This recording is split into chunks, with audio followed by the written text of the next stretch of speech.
Hello, हम लोग लोकोक्ति पर अब चर्चा करेंगे।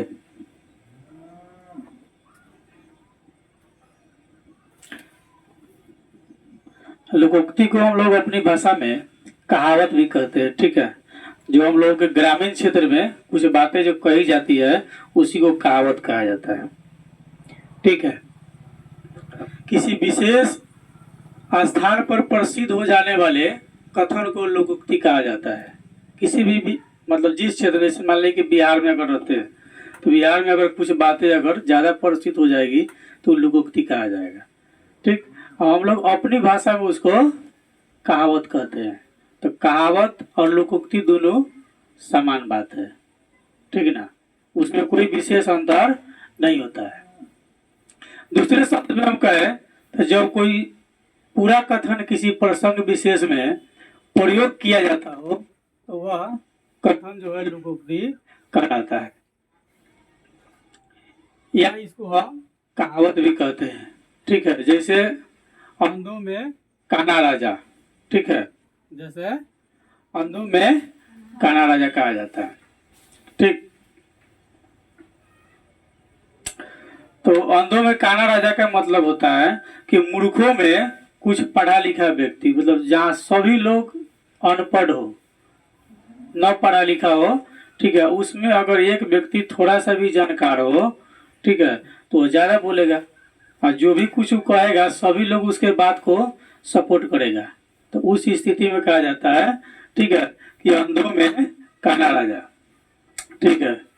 प्रयोग जब हम करते हैं तो मेरे गांव में कोई पढ़ा लिखा व्यक्ति तो है नहीं, इसलिए गांव वाले पंडित अनोखा राम को ही सब कुछ समझ लेते हैं, ठीक है।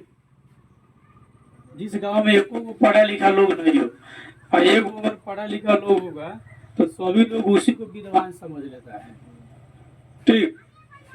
दूसरा है अकेला चना भार नहीं फोड़ सकता, ठीक है। दूसरा क्या है कि अकेला चना भार नहीं फोड़ सकता। अकेला आदमी बिना दूसरों के सहयोग से कोई बड़ा काम नहीं कर सकता है। जो अकेला होगा तो जब तक उसको कोनो सहयोग नहीं करता है तब तक वह कोनो बड़ा काम नहीं कर सकता है। जैसे मैं जानता हूँ कि अकेला चना भार नहीं फोड़ सकता, फिर भी जो काम अपने करने का है वह जरूर करूँगा। जो अपना से हो सकता है वह खुद करूँ, जितना होगा उतना हम करेंगे। हमको इस चीज़ की जानकारी है कि हमसे वह नहीं होगा, ठीक है। अकेला कितना करेगा? जैसे मान लीजिए कि आप रूरल क्षेत्र के आदमी है, एक आदमी को कह दिया जाए कि भाई आपको 1 बीघा खेत जो है अकेले रोप देना, रोपाएगा उसे? नहीं ना रोप पाएगा वो। लेकिन इसी चीज़ को धीरे धीरे करेगा, एक दिन में 2 काठा रोपेगा, 4 काठा रोपेगा, करते करते 5 दिन में रोप लेगा और एक ही दिन में समझ आया कि नहीं हमसे नहीं होने वाला है, ठीक ना, और उसको करवे नहीं करे तो फिर काम होगा काम? 1 बीघा खेत अगर रोपना हो तो लंबी अवधि तक वो केवल सोचते रह जाएगा तो नहीं होगा क्या, ठीक है। तो दूसरी लोकोक्ति पर हम लोग चर्चा करते हैं। दूसरी लोकोक्ति है कि अधजल गगरी छलकत जाए, ठीक ना। क्या है? अधजल गगरी छलकत जाए, मतलब जिसके पास थोड़ा ज्ञान होता है वह उसका प्रदर्शन या आडंबर करता है, मतलब दिखाता है हम है। जैसे मान लीजिए नॉर्मल आदमी देहात में देखिएगा जो पहले खूब गरीब रहा हो, अब जो है उसको थोड़ा पैसा वैसा हो गया होगा, मतलब सामाजिक बात कहते हैं, तो ज़्यादा दिस डेट में रहता है, ठीक है। थोड़ा सा पैसा हो जाएगा तो क्या रहेगा वो ज़्यादा दिस डेट में कि देखो हम है। और उसी में जो बड़ा आदमी होगा उसको इस बात का कोई टेंशन उसन नहीं रहेगा। हेलो, तो हम लोग चर्चा कर रहे थे अधजल गगरी छलकत जाए। जिसके पास थोड़ा ज्ञान होता है वह उसका प्रदर्शन या आडंबर करता है, यानी दिखावा करता है, ठीक ना। इसका हम लोग वाक्य प्रयोग करेंगे। जैसे रमेश 12वीं पास करके स्वयं को बहुत बड़ा विद्वान समझ रहा है। ये तो वही बात हुई कि अधजल गगरी छलकत जाए, ठीक है। वो समझता है कि हम सबसे ज़्यादा पढ़े लिखे लोग हैं। जैसे इस तरह के बहुत सारे लोग आपको समाज में मिलेंगे, वो अपने आप को बहुत ज़्यादा मतलब पावरफुल समझता है, वो समझता है जो हम है सोई है, तो उसको समझ लीजिए कि वही बात है, अधजल गगरी छलकत जाए। ठीक है। दूसरा हम लोग का, अब पछताए होत क्या जब चिड़िया चुग गई खेत। समय निकल जाने के पश्चात पछताना व्यर्थ होता है। समय जब खत्म हो जाए, जैसे आपको एग्जाम देना है, ठीक, अब एग्जाम में अभी आप तैयारी नहीं कीजिएगा, और लास्ट जब समय आएगा 15 दिन 20 दिन, उस समय खूब सोचिएगा वो पढ़े रहते ना जिला टॉप कर जाते। सोचने से कुछ होने वाला है? आपके लिए एग्जामिनर जो है डेट चेंज कर देगा। तो इसलिए कहा गया है कि अब पछताए होत क्या जब चिड़िया चुग गई खेत। समय निकल जाने के पश्चात पछताना क्या है? व्यर्थ होता है। वाक्य प्रयोग हम इसका करेंगे कि सारे साल तुम मस्ती मारते रहे, अध्यापकों और अभिभावक की एक न सुनी, अब बैठ करके रो रहे हो। ठीक ही कहा गया है, अब पछताए होत क्या जब चिड़िया चुग गई खेत। अगला लोकोक्ति हम लोग का, अंधा बाटे खेरी फिर अपनों को दे। अंधा बाटे खेरी फिर अपनों को दे। अधिकार पाने पर स्वार्थी मनुष्य केवल अपनों को ही लाभ पहुंचाते हैं। ठीक है। जैसे अगर कोई सामान्य लोग हो, अगर वो पावर में आ जाता है, जैसे वो नेता बन गया कोई व्यक्ति, तो पावर में आ गया, तो उसका उपयोग क्या करेगा? जितना उसका अपने लोग होगा सबको उसका अधिकार देगा। जैसे मान लीजिए कि जितना अपने लोग है सबको चापाकल हलवा देगा, जितना अपने लोग है सबको इंदिरा आवास पास करवा देगा, अन्य लोग चुपचाप मुंह ताकता रहेगा। ठीक है।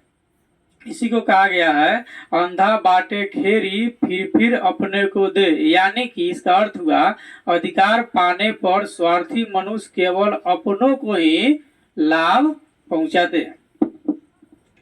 वाक्य हम लोग इसका प्रयोग करेंगे, तो मालिक आगरा का है इसलिए उसने आगरावासी को ही नियुक्त कर लिया है। ये तो वही बात हुई, ठीक ना, कि क्या बोले अबली, यह पछताए नहीं, अंधा बाटे खेरी फिर अपने को दे। मालिक आगरा का है इसलिए उसने आगरावासी को ही नियुक्त कर लिया। ये तो वही बात हुई कि अंधा बाटे रेरी फिर अपने को दे। अगला लोकोक्ति है, अक्ल के अंधे गाठ के पूरे, यानी बुद्धिहीन किंतु धनवान।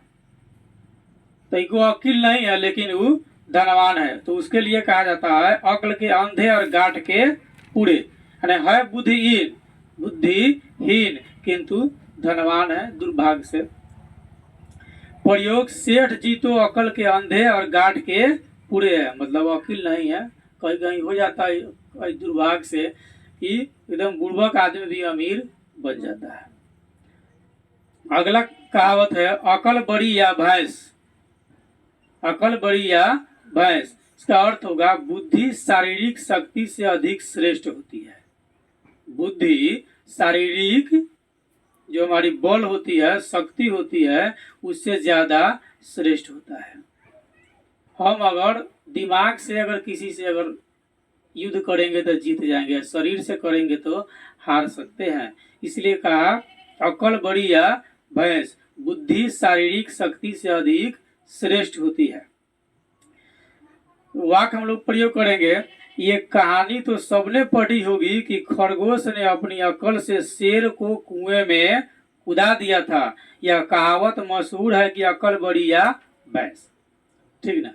अब एक दिन जो शेर जंगल का राजा था, वो प्रत्येक दिन प्रत्येक जानवर को एक एक करके मार करके खा जाता था। इस तरह करते करते एक दिन खरगोश की बारी आई, तो खरगोश थोड़ा लेट से पहुंचा। तब लेट से पहुंचा तो उधर सिंह गुस्से में आग बबूल हो गया था, बहुत गुस्से में था वह। पूछा कि बताओ लेट क्यों हो गया।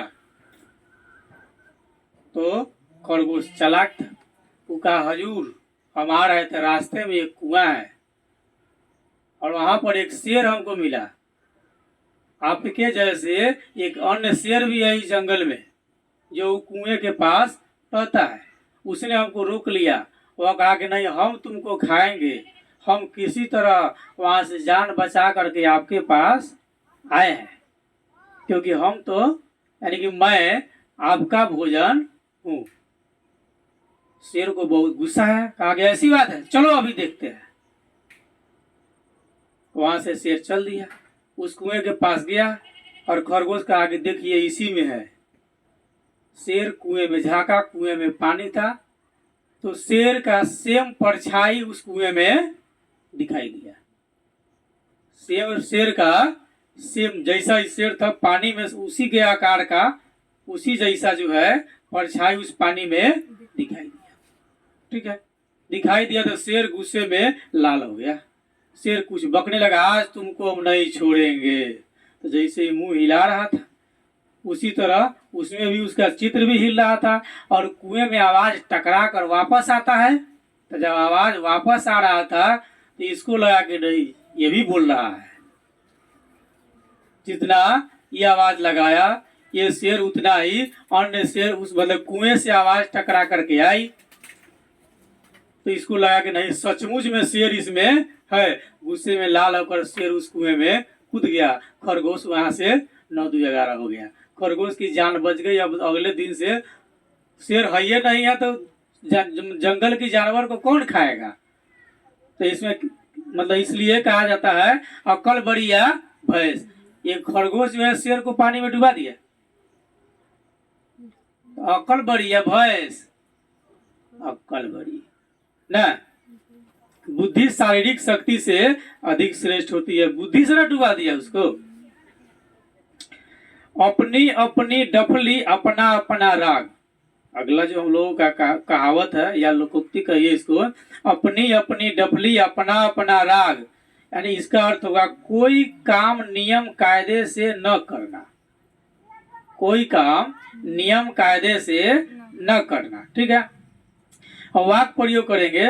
इस ऑफिस में तो जो जिसके मन में आता वह करता है, इसी को कहते हैं अपनी अपनी डफली अपना अपना राग। जो जिसके मन में आता है वैसा करता है तो उसको कहते हैं अपनी अपनी डफली अपना अपना राग। अगला लोकोक्ति है, ओखली में सिर दिया तो मुसलों से क्या डर।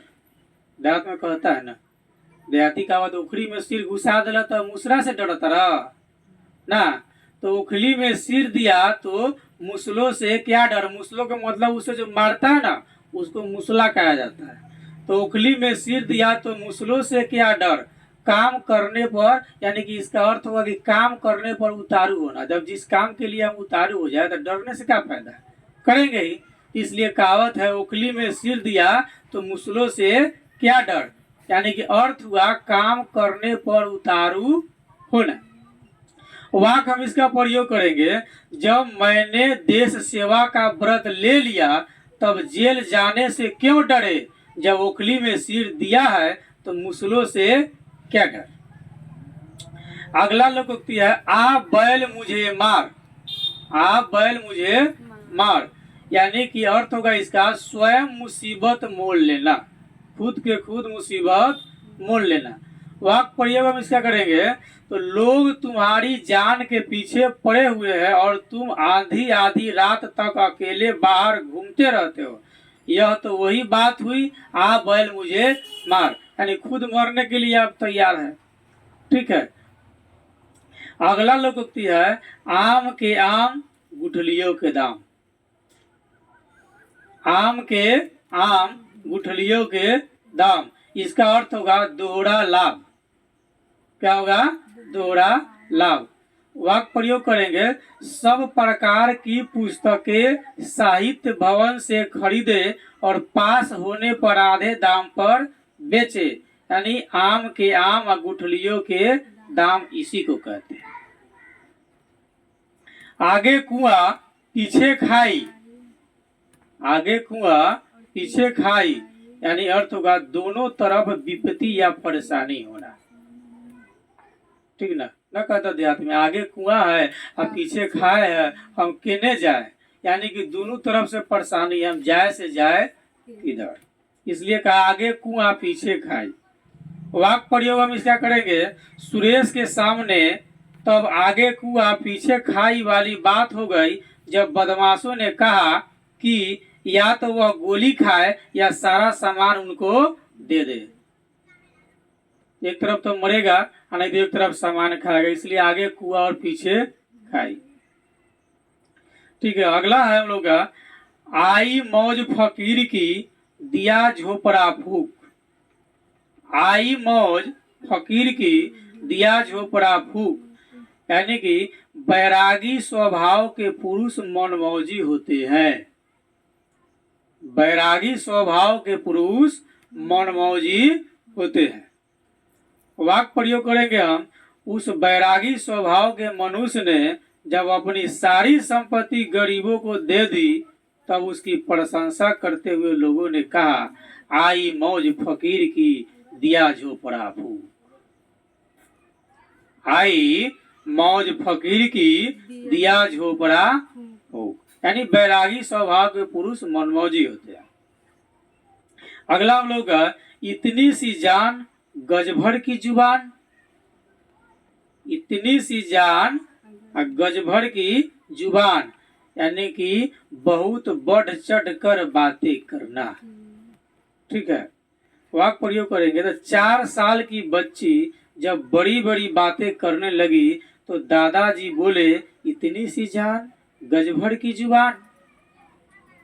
अगला हम लोग का, इन तिलों में तेल नहीं निकलता। इन तिलों में तेल नहीं निकलता, यानी कि अर्थ इसका, कंजूसों से कुछ प्राप्त नहीं हो सकता। जो कंजूस होगा ना, उसे कुछ प्राप्त नहीं हो सकता।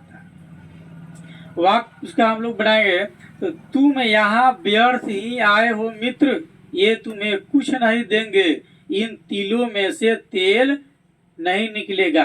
जैसे मान लीजिए किसी के मामा जी कंजूस होंगे ना, जब आप वहां जाएंगे तो नाना जी बोलेंगे, तुम यहाँ व्यर्थ आए हो बउआ, ये तुम्हें कुछ नहीं देंगे, इन तिलों में से तेल नहीं निकलेगा, यानी कंजूस के लिए यह कहा गया। अगला उक्ति है, ईश्वर की माया कहीं धूप कहीं छाया। ईश्वर की माया कहीं धूप कहीं छाया, ईश्वर की बातें विचित्र है। अर्थ होगा, ईश्वर की बातें विचित्र है। वाक्य प्रयोग करेंगे हम इसका, कई बेचारे फुटपाथ पर ही रातें गुजारते हैं और कई भव्य बंगलों में आनंद करते हैं। सच है, ईश्वर की माया कहीं धूप कहीं छाया। अगला उक्ति है, ईंट की लेनी और पत्थर की देनी। ईंट की लेनी और पत्थर की देनी, इसका क्या अर्थ होगा, बदला चुकाना। ईंट की लेनी पत्थर की देनी का अर्थ होगा बदला चुकाना। वाक्य प्रयोग करेंगे, अशोक ईंट की लेनी पत्थर की देनी वाले स्वभाव का आदमी है। अशोक ईंट की लेनी पत्थर की देनी वाले स्वभाव का आदमी है। अगला कहावत है, ऊंची दुकान फीकी पकवान।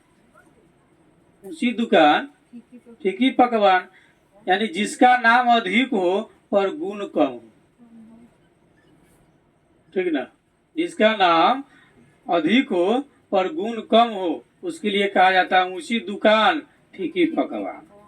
वाक्य प्रयोग करेंगे, यानी उस कंपनी का नाम ही नाम है, गुण तो कुछ भी नहीं है, बस ऊंची दुकान फीकी पकवान। अगला लोकोक्ति है, उधो का लेना न माधो का देना। उधो का लेना न माधो का देना, यानी कि केवल अपने काम से काम रखना, अपना काम हो गया बाद खत्म, उसके लिए कहा गया उधो का लेना और न माधो का देना। इसका वाक्य प्रयोग होगा, प्रोफेसर साहब तो बस अध्ययन और अध्यापन में लगे रहते हैं, गुटबंदी से उन्हें कोई लेना देना नहीं है, उधो का लेना न माधो का देना। अगला कहावत है, ऊपर से बाबा जी और भीतर से दागाबाजी। ऊपर से बाबा जी और भीतर से दागाबाजी ना, देहात के लोग अपने अपने घर में इसको लागू कर लेगा, क्योंकि बुढ़वा ओकरा और ज्यादा रहता है। कहेगा ऊपर से बाबा जी या भीतर से दागाबाजी, यानी बाहर से अच्छा भीतर से बुरा। इसका अर्थ होगा बाहर से अच्छा भीतर से बुरा। वाक्य प्रयोग करेंगे हम लोग इसका। मोहन देखने में तो गाय की तरह लगता है, पर उसने रमेश को बहुत बड़ा धोखा दिया है। सच में कहा गया है ऊपर से बाबा जी भीतर से दागाबाजी। अगला लोकोक्ति हम लोगों का, ऊंट बहे और गधा पूछे कितना पानी। ऊंट बहे और गधा पूछे कितना पानी, यानी जहां बड़ों का ठिकाना नहीं वहां छोटों का क्या कहना। जहां बड़ों का ठिकाना नहीं वहां छोटों का क्या कहना। कहावत है ऊंट बहे और गधा पूछे कितना पानी। इसका अर्थ होगा जहां बड़ों का ठिकाना नहीं वहां छोटों का क्या कहना। वाक्य प्रयोग करेंगे। कोरोना काल में बड़े व्यापारिक प्रतिष्ठान भी बंद होने के कगार पर है।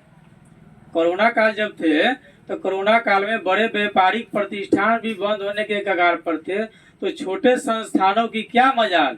यह तो वही बात हो गई कि ऊंट बहे और गधा पूछे कितना पानी। अगला लोकोक्ति हम लोगों का, एक पंथ दो काज। एक पंथ दो काज, एक काम से दूसरा काम हो जाना जिसको कहते हैं एक पंथ दो काज। ठीक ना। वाक्य प्रयोग करेंगे। दिल्ली जाने से एक पंथ दो काज होंगे। कवि सम्मेलन में कविता पाठ भी करेंगे और साथ ही वहाँ की ऐतिहासिक इमारतों को भी देखेंगे, इसलिए एक पंथ दो काज होंगे। अगली लोकोक्ति है, एक हाथ से ताली नहीं बजती। एक हाथ से ताली नहीं बजती। बजती है तो बजा कर दिखाओ। नहीं बजेगा, नहीं ना बज जाएगा। एक हाथ से रोटी पक जाएगा, रोटी पक जाएगा। एक हाथ से ताली नहीं बजती, यानी झगड़ा एक ओर से नहीं होता। देखिए झगड़ा में एक खास बात है, आपके उतना बढ़िया आदमी है न, खूब अच्छा से अच्छा आदमी है और समाज का सबसे बुर्बक आदमी है, वो आपको खूब बढ़िया उसे झगड़ा हो जाए, जब दो चार लोग बैठेगा ना तो कहेगा नहीं कुछ ना कुछ तो उसमें भी होगा इसलिए हुआ होगा। क्योंकि अच्छे आदमी व्हाइट शर्ट की तरह होते हैं, उसमें कहीं भी थोड़ा कीचड़ पड़ेगा ना तो ज्यादा दिखता है। और बुरे आदमी ब्लैक शर्ट की तरफ होते हैं, थोड़ा गंदा भी लग जाएगा तो लोग उस पर ध्यान नहीं देता है। ठीक है, तो एक हाथ से ताली नहीं बजती, यानी झगड़ा एक ओर से नहीं होता है। इसका वाक्य प्रयोग होगा, आपसी लड़ाई में राम और श्याम दोनों स्वयं को दोषी बता रहे थे, परंतु यह सही नहीं हो सकता क्योंकि एक हाथ से ताली तो बजती ही नहीं है, दोनों झगड़ा किया होगा। अगला लोकोक्ति है, एक तो चोरी और ऊपर से सीना जोड़ी। एक तो चोरी और ऊपर से सीना जोड़ी, यानी गलत काम करके आंख दिखाना। गलत काम करके आंख दिखाना। जैसे कुछ नेता लोग घोटाला कर देता है, अरे बुर्बक चुप ना। तो एक तो चोरी और ऊपर से सीना जोड़ी, गलत काम करके आंख दिखाना। हम इसका वाक्य प्रयोग करेंगे। एक तो उसने मेरी किताब चुरा ली, ऊपर से आंखें दिखा रहा, इसी को कहते हैं एक तो चोरी ऊपर से सीना जोड़ी। ओस चाटने से प्यास नहीं बुझती। अगली कहावत है, ओस चाटने से प्यास नहीं बुझती। किसी को इतनी कम चीज मिलना कि उसे उसकी तृप्ति न हो। ठीक है, जैसे मान लीजिए एग्जाम का आपको 1 महीना टाइम रहा तो पढ़ने आइए, तो पढ़ाई हो जाएगा, तो वही कहावत हो गया, ओस चाटने से प्यास बुझेगा, बुझबे नहीं करेगा। वाक्य हम इसका प्रयोग करें, किसी के देने से कब तक गुजर होगी, तुम्हें यह जानना चाहिए कि ओस चाटने से प्यास नहीं बुझती है। अगला है, ओछे की प्रीति या बालू की भीति। ओछे की प्रीति या बालू की भीति। ठीक है, दुष्ट का प्रेम अस्थिर होता है, इसका अर्थ होगा। इसे अध्यात्म में कहता है ओछे की प्रीति या बालू की भीति। बालू का दीवार खड़ा करेंगे तो कई दिन रहेगा। पहले मिट्टी का दीवार बना करता था, तो उसी तरह अगर हम बालू का दीवार बनाएंगे केवल बालू का तो खड़ा होगा नहीं ना होगा। उसी तरह जो ओछी आदमी होगा उससे अगर अपनापन कीजिएगा तो के बेर बेइज्जत कर देगा, इसका गारंटी नहीं है। इसलिए कहा गया है ओछे की प्रीति या बालू की भीति, यानी दुष्ट का प्रेम अस्थिर होता है, अस्थिर, स्थिर न अस्थिर। मतलब के बेर क्या कर देगा उसकी गारंटी नहीं है। वाक प्रयोग हम इसका करेंगे तो भाई शंकर दयाराम जैसे घटिया आदमी से अब भी तुम्हारी पटती है। शंकर बोला, नहीं चाचा जी, मैंने उसका साथ छोड़ दिया और मैं समझ चुका हूँ कि ओछे की प्रीति अब बालू की भीति के समान होती है। ओछे की जो प्रीति होती है वह बालू के भीत के समान, भीत मतलब दीवार होता है। अगला लोग उक्ति है, कहाँ राजा भोज कहाँ गंगू तेली। कहाँ राजा भोज कहाँ गंगू तेली, यानी ऊंच और साधारण की तुलना कैसी। ऊंच और साधारण की तुलना कैसी है। एक बहुत बड़ा आदमी, एक छोटा आदमी, तो दोनों का तुलना होगा? नहीं होगा। वाक प्रयोग हम करेंगे तो तुम सेठ करोड़ी मल के बेटे हो, मैं एक कंजूस का बेटा, तुम्हारा और मेरा मेल नहीं, कहाँ राजा भोज कहाँ गंगू तेली। अगला लोकोक्ति है, कंगाली में आटा गीला।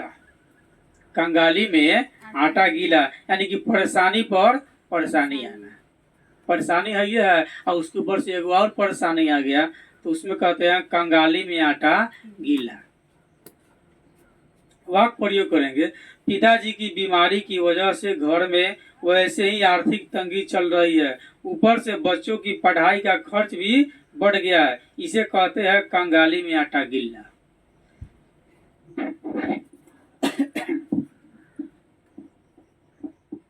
अगला है, करे कोई भरे कोई। करे कोई और भरे कोई, यानी कि अपराध कोई करे दंड किसी और के मिले। अपराध कोई करे दंड किसी और के मिले। यानी चोरी रामू ने की और पकड़ा गया राजू, इसी को कहते हैं करे कोई या भरे कोई। काट की हाड़ी बार बार नहीं चढ़ती। अगला कहावत है, काट की हाड़ी बार बार नहीं चढ़ती। हाड़ी समझते हैं ना, जिसमें भोजन पकता है उसको हाड़ी कहा जाता है। तो काट की हाड़ी बार बार नहीं चढ़ती, कहावत है। तो साधारणतः काट की हाड़ी पर जब भोजन पकाएगा तो एक ही दम में जल जाएगा, दोबारा चढ़ेगा नहीं चढ़ेगा। यानी इसका अर्थ हुआ चालाकी से एक ही बार काम निकालना है, बार बार नहीं निकलता है, एक ही बार में काम निकल जाएगा। एक बार ना किसी को फंसा दीजिएगा, बार बार थोड़ी फंसा दीजिएगा। वाक प्रयोग हम इसका करेंगे, एक बार तो मुझसे झूठ बोलकर कर्जा ले गए, लेकिन हर बार तुम मुझको मूर्ख नहीं बना सकते। ध्यान रखना, काठ की हाड़ी बार बार नहीं चढ़ती है। अगला लोकोक्ति है, खोदा पहाड़ निकली चिड़िया। यानी बहुत कठिन परिश्रम से थोड़ा लाभ मिलना। बहुत कठिन परिश्रम से थोड़ा लाभ मिलना, उसको कहा जाता है खोदा पहाड़ निकली चुईया। वाक प्रयोग करेंगे तो बच्चा बेचारा दिन भर लाल बत्ती पर अखबार बेचता रहा, परंतु उसे कमाई मात्र 20 रुपए की हुई। यह वही बात हुई, खोदा पहाड़ निकली चुईया। भरी मुट्ठी 1.25 लाख की, यानी भेद न खुलने पर इज्जत बनी रहती है। ठीक है, भेद न खुलने पर इज्जत बनी रहती है। रामपाल को वेतन बहुत कम मिलता है, लेकिन वह किसी को कुछ नहीं बताता। सही बात है, भरी मुट्ठी 1.25 लाख की होती है। ठीक है, अगला है, खुदा गंजे को नाखून न दे।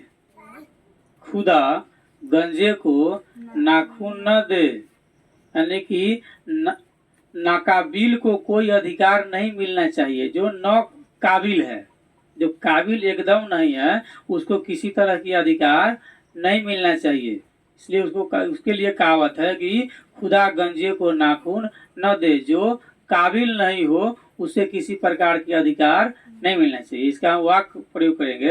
अशोक ने कहा कि यदि मैं तहसीलदार बन जाऊं तो तुम्हारा चबूतरा खुदवा डालूंगा, और उसके पड़ोसी ने कहा कि खुदा गंजे को नाखून न दे। खग ही जाने खग ही भाषा, यानी साथी की बात साथी ही समझता है। ठीक है, खग ही जाने खग की भाषा, साथी की बात साथी ही समझता है। वाक्य प्रयोग करेंगे तो मैं जब भी परेशान होता हूँ मेरा दोस्त विकास पता नहीं कैसे समझ लेता है। सच बात है कि खग ही जाने खग की भाषा। अगला है घर का जोगी जोगना अन गांव का सिद्ध। घर का जोगी जोगना अन गांव का सिद्ध। जो मनुष्य बहुत निकटस्थ या परिचित होता है उसकी योग्यता को न देखकर बाहर वाले की योग्यता देखना। ठीक है, इसकी दूसरी बात हो जाएगी घर की मुर्गी दाल बराबर नहीं, घर की मुर्गी दाल बराबर। जो मनुष्य बहुत मतलब जो नजदीकी का या परिचित का है ना उसकी योग्यता को न देखकर बाहर वाले की योग्यता देखा जाता है। यानी यहाँ स्वामी विवेकानंद को लोग इतना नहीं मानते थे जितना अमेरिका में मानते हैं। सच ही कहा गया है कि घर का जोगी जोगना आन गांव का सिद्ध। ठीक है,